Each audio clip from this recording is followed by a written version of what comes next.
So this is a Nike Triax 50 Bowerman watch, and it's very hard to find any directions online about how to change a battery on this, so I thought I'd make a quick video of me doing this and trying to walk through this. So first thing I've done is on the back I've already removed the 4 screws that you can get to, and I had to use a very small Phillips. This is if you ever see any of these things, this is a 000 Phillips. So sometimes you might see on the tips that you'll see 000, and it's a very fine tip, and you want to use something that's fine enough where you don't strip the little teeny weeny screws that come out of these things, because they are small and they get lost pretty easy. So when I do any sort of small electronics changing or anything where I've got screws, I always put down some sort of a towel. That'll keep your parts from bouncing all over the place and getting lost in the carpet, because if they get down there you'll never find it.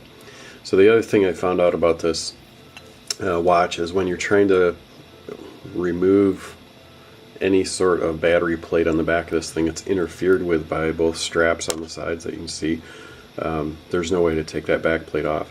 So what you have to do, and this again took a lot of reading online, there's no information on Nike's website about that pin that's sticking out there right now, unlike most watches where you've got kind of a spring pin, this one is pressure fit. So I just started on one side of it, and I started by using, I did have a kind of an old watch tool from some other watch set to try to push that out. So you do have to put a lot of pressure on it, so you're sticking this tool into that hole and holding the watch down the best you can, and then press it so it comes out the other side. If you have a dental tool, sometimes these might work pretty well too. You can't go all the way down because this one's a curved one, but again, you're going to get into both of these holes here and there and push those pins out the side. In addition, you're going to have to, once you get the pin out, you're going to have to pull this pin out of the watch, and it's going to be kind of hard to do this with just one hand. So I decided that I would probably use either a pliers, or if you have a set of nice little hemostats like this, and I use this a lot of times in soldering, I'm going to pull that thing out, and then we'll go to the next steps here. Okay, that took a lot of work. So that pin, when it comes out,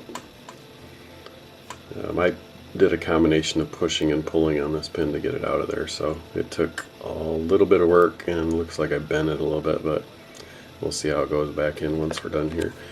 Next step is just going to be to remove the back cover, and so far it seems like it's doing okay, but it's going to probably come off pretty quick. I know a lot of these have that waterproof seal that's down in there too, that'll be replaced once I get this out.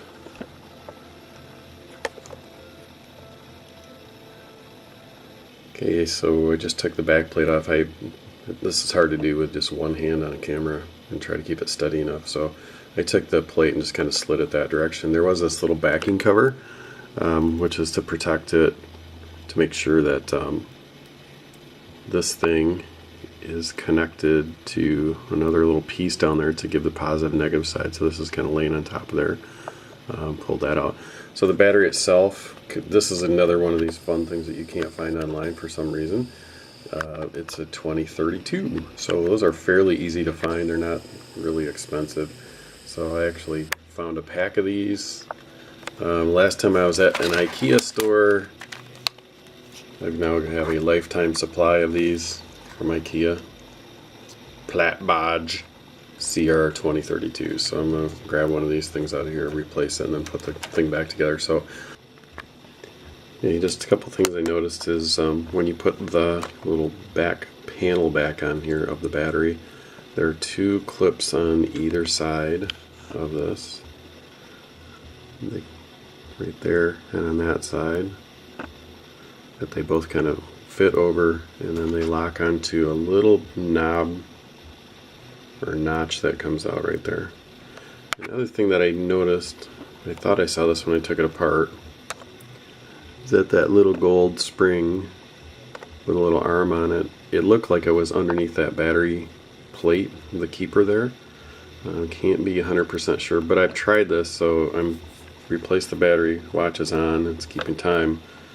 I put the back plate back on just to see if it shorted out, and it seems to be working okay. So I'm going to assume that little piece, even though it looks like it sticks up a little bit, when you put the watch back plate on, it should smush that down. If it does make contact, it doesn't seem like it's shorting out. So we're going to do reassembly, and I think this will probably be it. Hardest part looks like it's going to be getting the rubber gasket back in there and putting the pin back in this thing. So I think you can probably figure out the rest of that. So I just want to make sure that other people knew about this, because obviously Nike doesn't want you to replace batteries without sending it to someplace. They'll probably charge 20 bucks or something for a 89-cent battery replacement. Have fun. Okay, one more quick thing. You will need some sort of a tool to push that rubber gasket that seals the innards from the outards. Is that words? Innards? Again, I'm using a dental pick because this works pretty well. So what I've had to do is go around the whole outside and just push this thing down into that channel. And it's really hard to do with your fingers just because of the thing is a little bit sticky. So every time you push it with your finger, it pops back out again. So just plan on having some sort of a sharp pointy tool. It actually works really well for just about everything with this. So I've used it to go inside here, the little pin location, push the pin out.